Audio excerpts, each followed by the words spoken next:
Good morning મિત્રો. STI મેન્સની બેચમાં આપ સર્વેનું હાર્દિક સ્વાગત કરું છું, અભિવાદન કરું છું.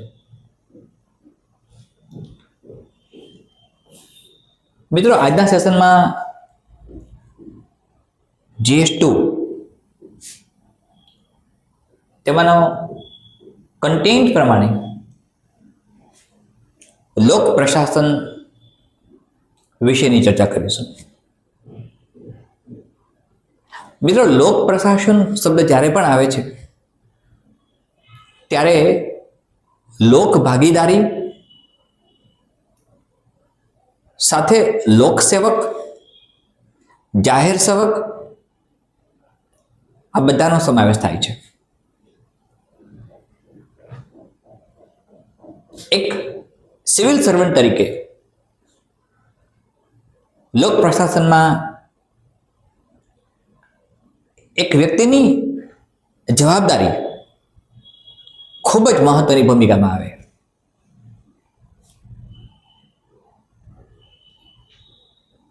લોક પ્રશાસનનો પાયો એથિક્સ અને મોરાલિટી છે. મિત્રો, એથિક્સ શબ્દ ઇથોસ પરથી આવ્યો,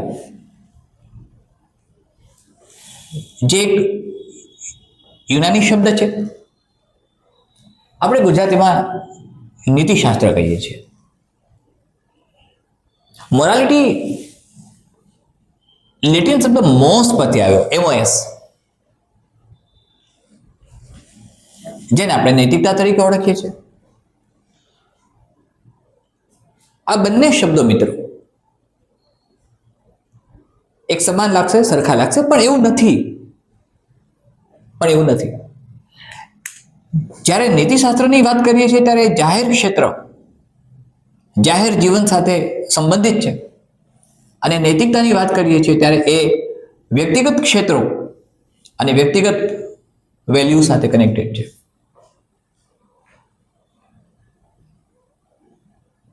મિત્રો, બે શબ્દો તમારી સામે બીજા પણ આવે છે. જાહેર ક્ષેત્ર માટે પબ્લિક વેલ્યુઝ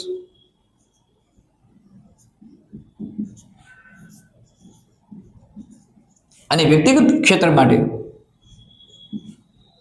ઇન્ડિવિજ્યુઅલ વેલ્યુઝ.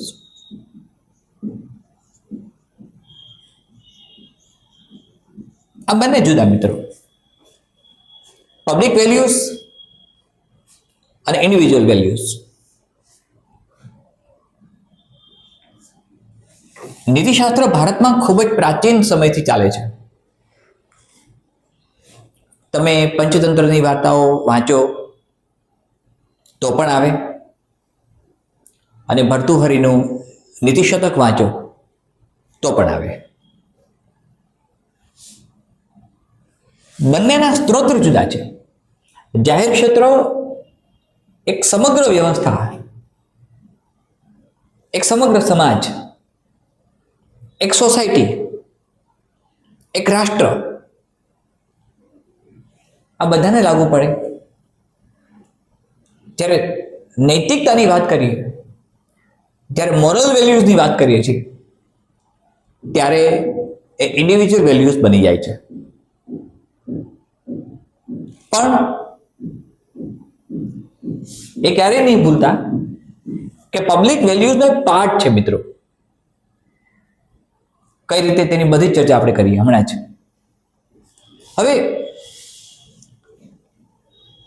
મિત્રો, બ્રિટનમાં લોર્ડ નોલને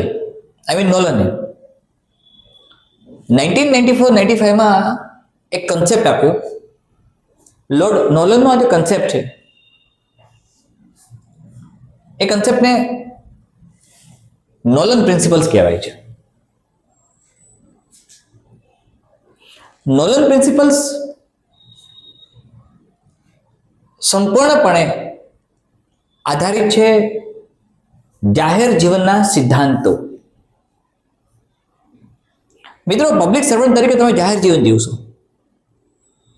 કદાચ પહેલા પણ હું કહી ચૂક્યો છું કે વ્યક્તિના બે અલગ અલગ પ્રકારના જીવન હોય. એક એનું વ્યક્તિગત જીવન હોય, એનું જાહેર જીવન હોય.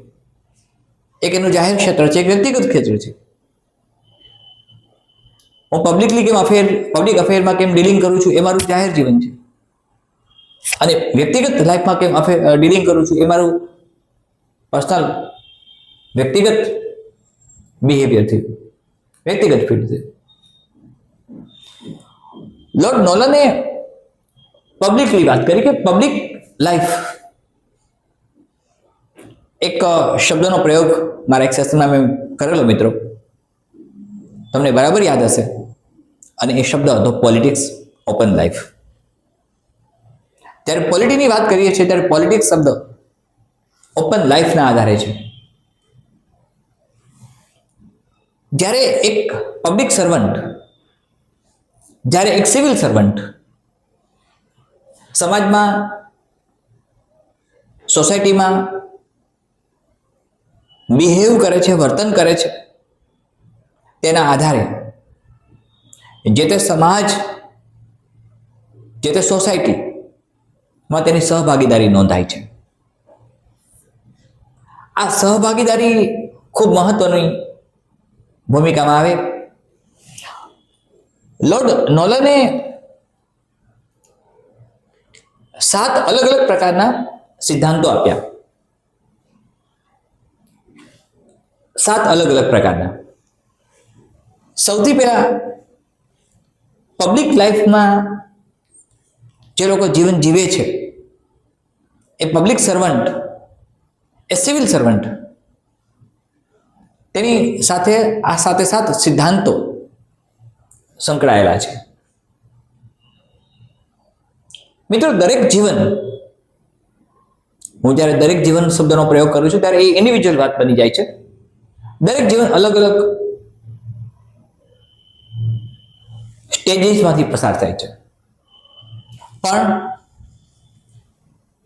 લોર્ડ નોલનના કહેવા પ્રમાણે નંબર 1, નિસ્વાર્થપણું, સેલ્ફિશલેસનેસ.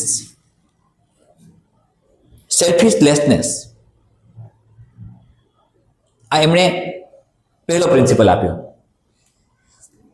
સેલ્ફિશલેસનેસ. એસ.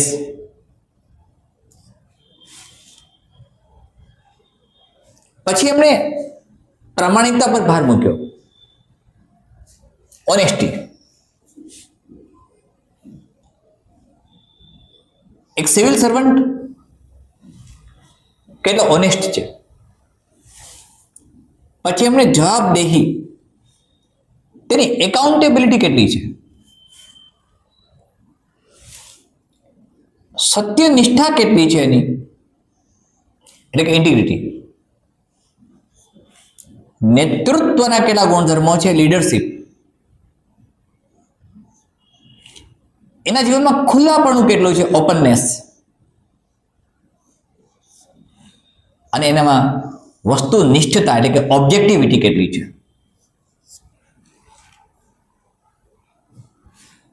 હવે મિત્રો, આ બધાના પરિપ્રેક્ષ્યનો વિચાર કરીએ કે એક સિવિલ સર્વન્ટમાં નિસ્વાર્થપણું કેમ હોય, એક સિવિલ સર્વન્ટ પ્રામાણિક કેટલો હોઈ શકે, તેની એકાઉન્ટેબિલિટી કેટલી છે, તેની સત્યનિષ્ઠતા કેવી હોવી જોઈએ, નેતૃત્વ એનું કેવું હોવું જોઈએ, ખુલ્લાપણું કેવું હોવું જોઈએ, અને વસ્તુનિષ્ઠતા કેવી હોવી જોઈએ.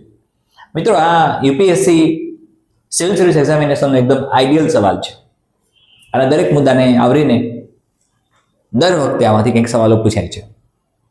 હવે આપણે આગળ જઈએ મિત્રો. જ્યારે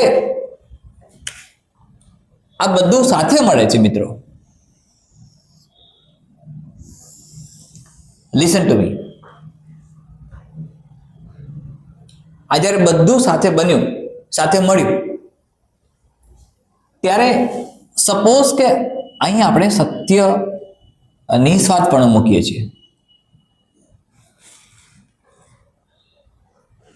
પ્રામાણિકતા મિત્રો, ઓનેસ્ટી, જવાબદેહી, એકાઉન્ટેબિલિટી, ધ્યાનથી સમજવાનો પ્રયત્ન કરજો. ઇન્ટિગ્રિટી,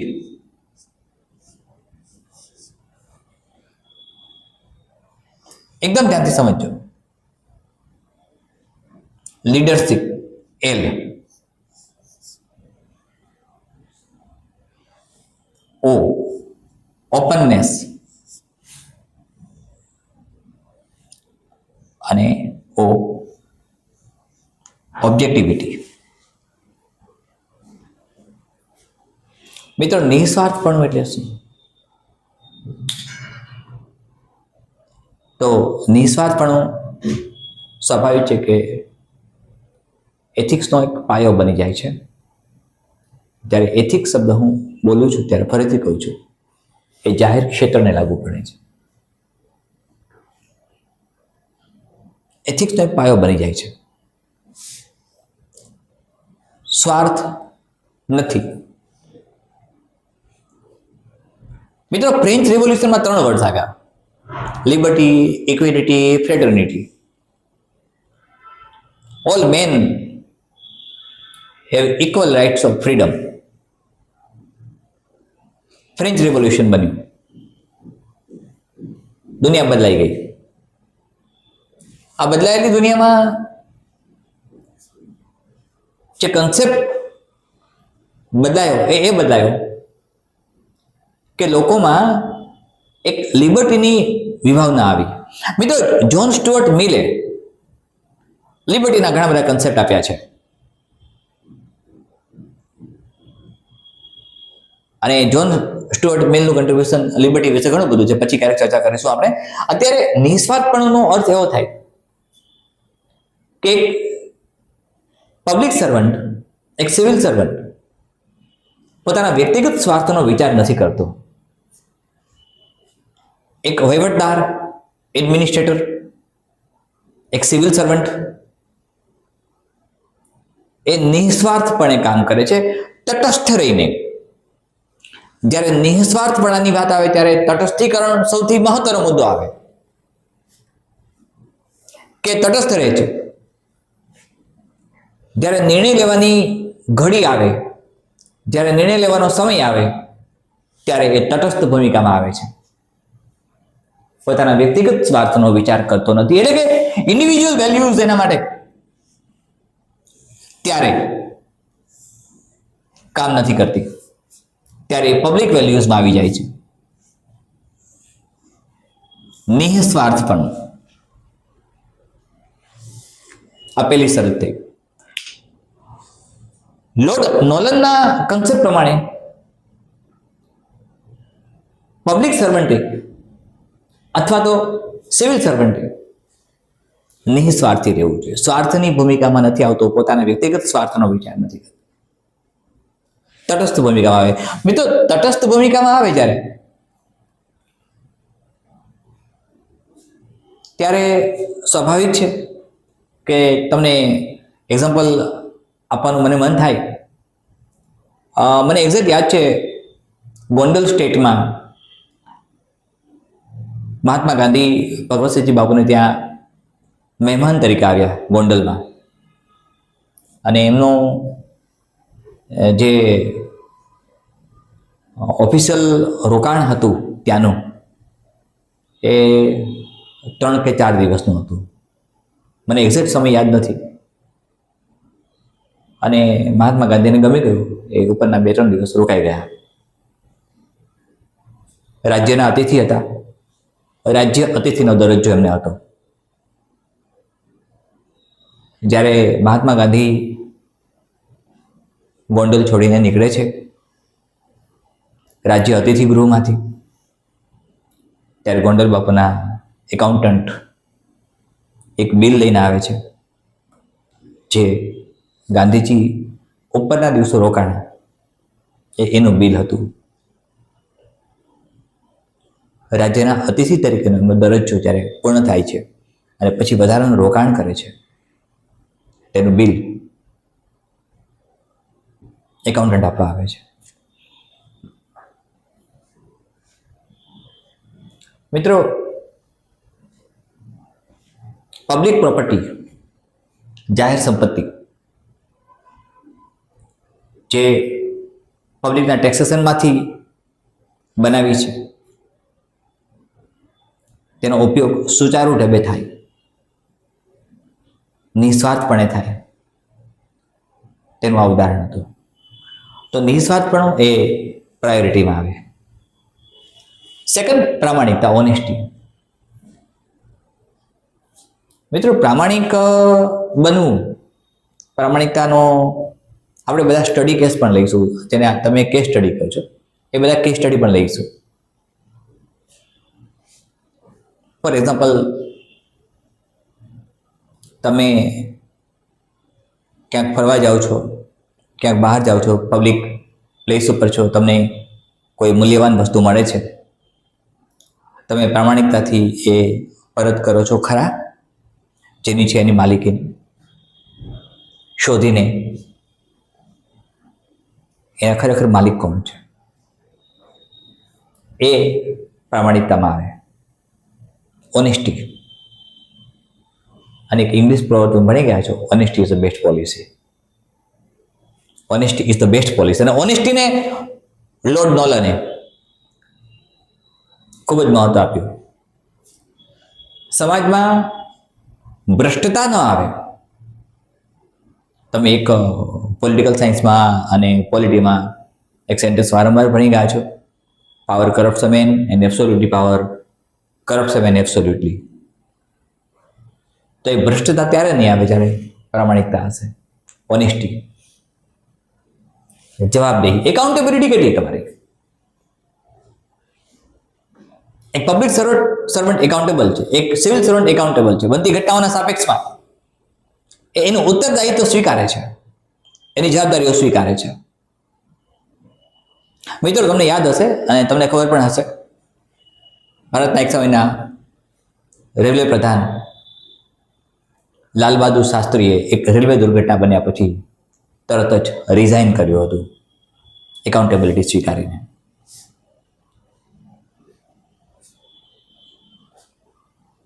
એ એકાઉન્ટેબલ નહોતા, છતાંય એમની એકાઉન્ટેબિલિટી એમણે સ્વીકારી. એકાઉન્ટેબિલિટી સ્વીકારી એટલે કે એકાઉન્ટેબલ ન હોવા છતાંય, કારણ કે એ તો રેલવે મિનિસ્ટર હતા અને રેલવેની દુર્ઘટના માટે ડિરેક્ટલી એ સંકળાયેલા નહોતા. કોઈ ઘટના બને છે એના પરિપ્રેક્ષ્યમાં, સામાજિક જીવનના પરિપ્રેક્ષ્યમાં એક પબ્લિક સર્વન્ટ અને સિવિલ સર્વન્ટ એકાઉન્ટેબલ છે, એ એકાઉન્ટેબલ છે એવું સ્વીકારે ત્યારે એ એનો ઇન્ડિવિજ્યુઅલ વેલ્યુઝ બની ગયું મિત્રો, એ એનું મોરલ બની ગયું, એ એની મોરાલિટીમાં આવ્યું. Listen to me. Public values જાહેર ક્ષેત્રમાં નીતિશાસ્ત્ર બરાબર છે કે બધાને એક સરખું લાગુ પડે છે. નીતિશાસ્ત્રનો ભંગ કરવાથી, નૈતિક મૂલ્યોનો હાસ થવાથી, નૈતિક મૂલ્યો તોડવાથી સ્વાભાવિક છે કે એ દંડનીય અપરાધ છે. હું કે તમે રસ્તા ઉપર આપણા વેહિકલને રાઈટ સાઈડ ચલાવી શકતા નથી. તમે જાણો છો, હર્ષ સંઘવી સાહેબને ધન્યવાદ મિત્રો. તો આઈ મીન જે પણ રૂલ્સ છે આપણા, એ રૂલ્સને બ્રેક નહીં કરી શકીએ. તો એ સ્વાભાવિક છે કે જાહેર ક્ષેત્રમાં લાગુ પડે છે. એ એથિક્સમાં લો બન્યા, આરટીઓ લો બનાવ્યો છે.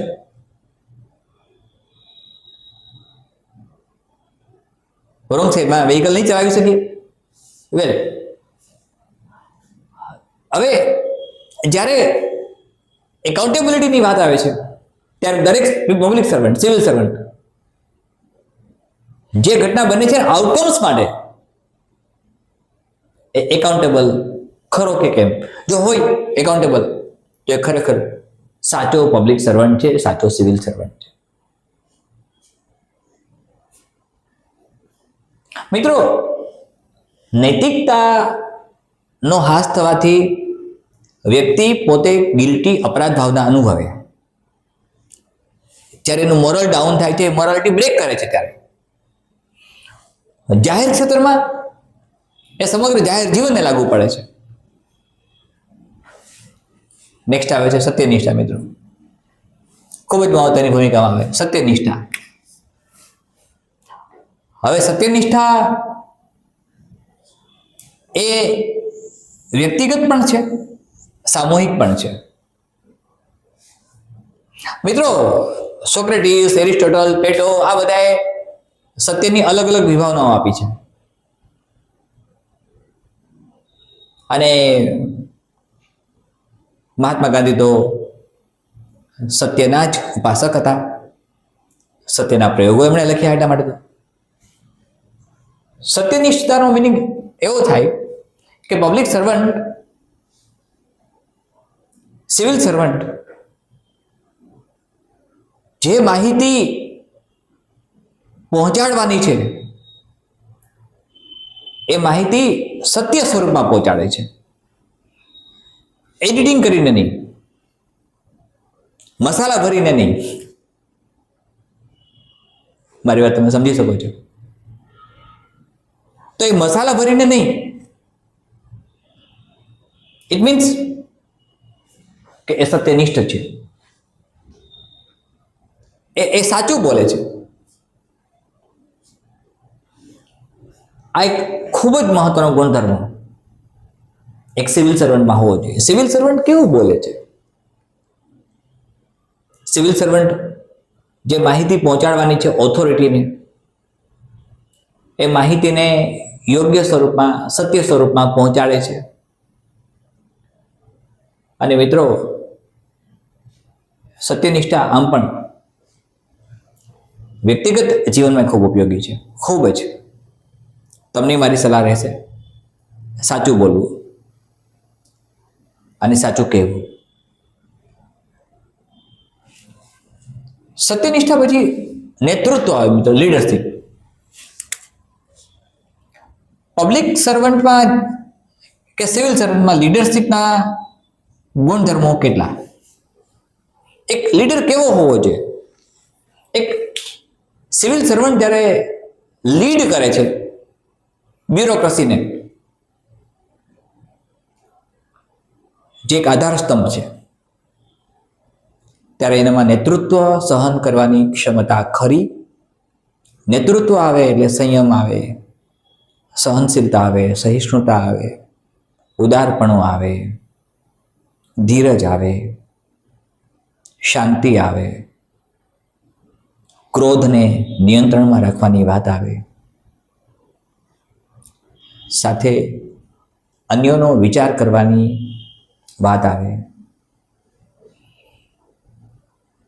આ બધું જ નેતૃત્વમાં સમાયેલું છે. લીડરશિપના ઘણા બધા કન્સેપ્ટ મિત્રો પછી હું તમને આપીશ.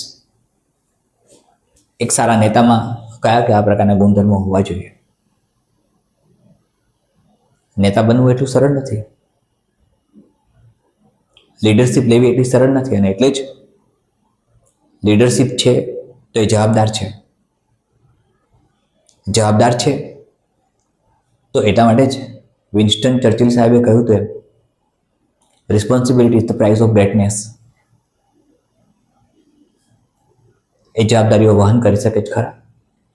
વેલ, તો નેતૃત્વમાં મેં કહ્યું એમ સંયમ, સહનશીલતા, સહિષ્ણુતા, ઉદારતા, અન્યને ઉપયોગી થવાની ભાવના, પ્રામાણિકતા જેવા ઘણા બધા ગુણધર્મો ગોથાયેલા છે. એક બ્રોડ આસ્પેક્ટમાં જઈએ છીએ આપણે. લીડ કરવું છે ફ્રન્ટ રો ઉપરથી મિત્રો. સૌથી પહેલી હરોળમાં છીએ ત્યારે એક નેતૃત્વ, એક લીડર જ્યારે લીડ કરે છે ત્યારે પ્રથમ હરોળમાં આવે છે.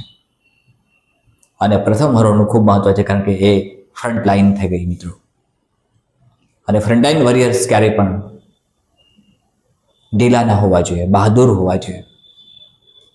નેતા બહાદુર હોય, સંયમિત હોય, ધીરજશીલ હોય, ઉદાર હોય, સહનશીલ હોય, આ બધું જ નેતૃત્વમાં આવશે. ખુલ્લાપણ મિત્રો, ઓપનનેસ. જ્યારે આપણે ઓપનનેસની વાત કરીએ છીએ ત્યારે એક સિવિલ સર્વન્ટની પબ્લિક લાઈફ હંમેશા ખુલ્લી હોય, કારણ કે એ પબ્લિક લાઈફ જીવે છે. મને ખૂબ જ ધ્યાનથી સમજવા પ્રયત્ન કરજો. પબ્લિક લાઈફ જ્યારે જીવે છે, એક વહીવટદાર, એક એડમિનિસ્ટ્રેટર, એક બ્યુરોક્રેટ, જીવન ખુલ્લું છે. ઇટ મીન્સ પારદર્શિતા છે. Listen to me, it means પારદર્શિતા છે. મિત્રો, મને એક પ્રસંગ ટાંકવો ગમે છે. ગુજરાતના ખૂબ જ જાણીતા સાહિત્યકાર અને એક અદ્ભુત તેજાબી લેખક ચંદ્રકાંત બક્ષી સાહેબની જ્યારે મુંબઈની અંદર મીઠીબાઈ આર્ટ્સ એન્ડ કોમર્સ કોલેજમાં પ્રિન્સિપલ તરીકે રિક્રુટમેન્ટ થઈ, જે મહિલા કોલેજ હતી, ત્યારે સૌથી પહેલું કાર્ય એમણે એમની પ્રિન્સિપલ ચેમ્બર્સ જોઈ શકાય તેવી કાચની બનાવવાનું કર્યું હતું. એવું ચંદ્રકાંત બક્ષી સાહેબે બક્ષીનામામાં એમની આત્મકથામાં લખ્યું છે. એ ખુલ્લાપણું છે મિત્રો, ઓપનનેસ, પારદર્શિતા જે ખુલ્લાપણામાં આવે. ખૂબ મહત્વની વસ્તુ માનશું. મહાત્મા ગાંધીનું જીવન પારદર્શિતામાં હતું. વસ્તુનિષ્ઠતા. મિત્રો, આજે વાત કરીએ આપણે ઓબ્જેક્ટિવિટીની. ખૂબ મહત્વની વસ્તુ છે. ઓબ્જેક્ટને કયા એંગલથી તમે ચેક કરો છો? અનેક લોકો પસાર થયા હશે મિત્રો, અનેક લોકોએ જોયું હશે, અનેક લોકોએ ભારતનો પ્રવાસ કર્યો, અનેક ફ્રીડમ ફાઇટર્સ ભારતમાં હતા, છે, જે તે સમય હતા.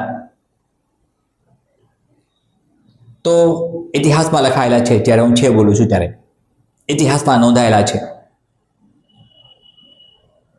પણ મહાત્મા ગાંધીને વિચાર આવ્યો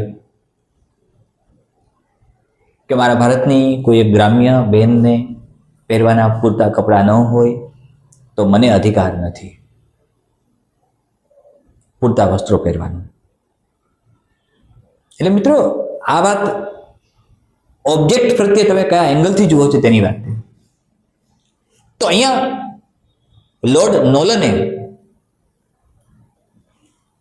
જે basic principles of open life આપ્યા, પબ્લિક લાઈફ આપ્યા, તેનું ખૂબ જ મહત્વ છે. આગળ તમે જ્યારે જીપીએસસી ક્લાસ 1 ક્લાસ 2 પાસ કરશો અને ટ્રેનિંગમાં જશો, ઈશ્વર કરે તમે યુપીએસસી પાસ કરો અને યુપીએસસી પાસ કર્યા પછી તમે લાલ બહાદુર શાસ્ત્રી ટ્રેનિંગ સેન્ટરમાં મસૂરી જાઓ, ત્યારે બધું જ શીખવાડાશે.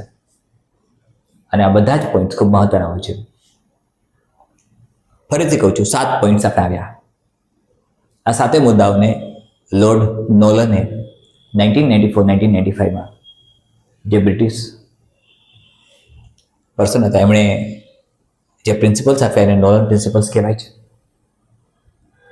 ખૂબ મહત્વ છે. નિસ્વાર્થપણું, પ્રામાણિકતા, જવાબદેહી, સત્યનિષ્ઠા, નેતૃત્વ, ખુલ્લાપણું અને વસ્તુનિષ્ઠતા.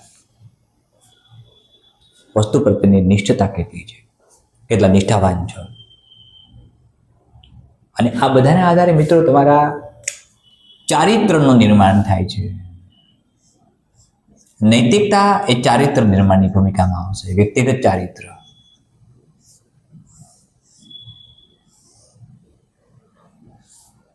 વ્યક્તિગત ચારિત્ર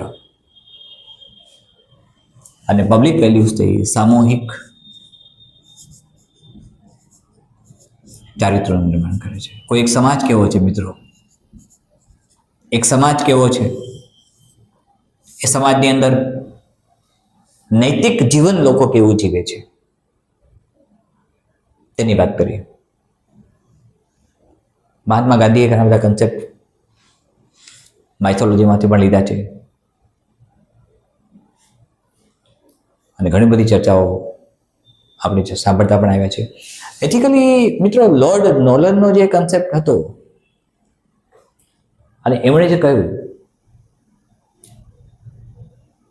કે પ્રિન્સિપલ્સ ઓફ પબ્લિક લાઈફ કેવા હોવા જોઈએ, તો આ બધાનો વિચાર કરશો. નિસ્વાર્થપણું, પ્રામાણિકતા, ઓનેસ્ટી, જવાબદેહી, accountability. I am responsible for the things.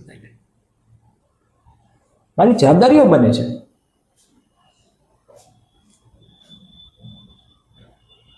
એક ગામડાના સરપંચની જ્યારે પબ્લિક સર્વન્ટ તરીકે કામ કરે છે ત્યારે, અને તમે બધામાંથી કોઈ મિત્રો આપવાના હશે, રેવન્યુ તલાટી, એક તલાટીની જવાબદારી બને છે ગામને કેમ સાચવવું.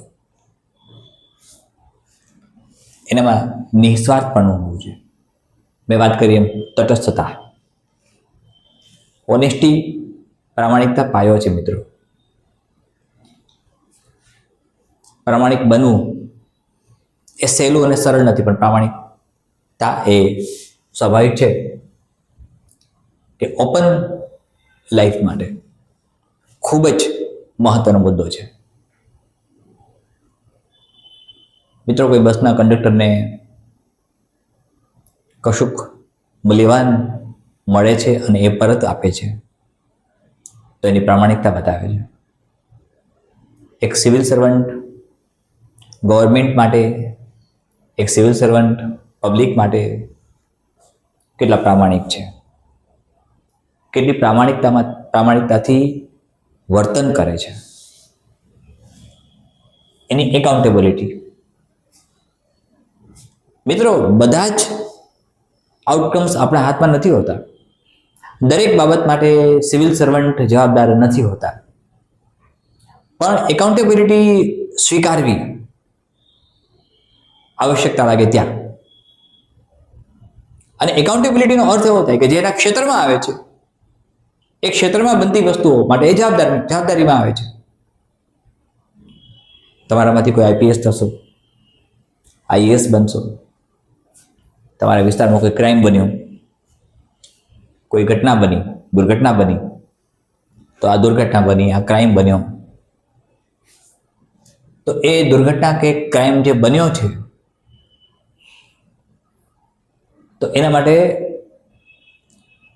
આપણે એકાઉન્ટેબલ કેટલા, ક્યાં ચૂક રહી ગઈ, ક્યાં ઘટના બની,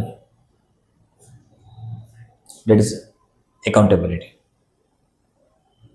અને સિવિલ સર્વન્ટ માટે ખૂબ જ મહત્વની ભૂમિકામાં આવે. જવાબદારીઓનું વહન કરવું, જવાબદારીઓ સ્વીકારવી અને જવાબદારીથી કામ લેવું. સત્યનિષ્ઠા હોવી જોઈએ. મિત્રો, હું તો ઘણી વખત કહું છું, ગમ્મતમાંય જૂઠું ના બોલવું. લીડરશિપ ફ્રન્ટ રોમાં આવે. નેતૃત્વ સ્વીકારવું છે તો ડરપોક નહીં બનવું પડે, બહાદુર બનવું પડશે.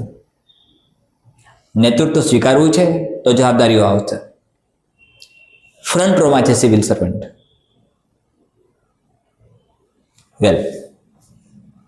તેનામાં ખુલ્લાપણું છે, ફ્રી માઇન્ડેડ છે, ઓપનનેસ છે. જાહેરમાં સ્વીકારવાની આવડત છે, કન્ફેઝન કરવાની પણ આવડત છે. મિત્રો,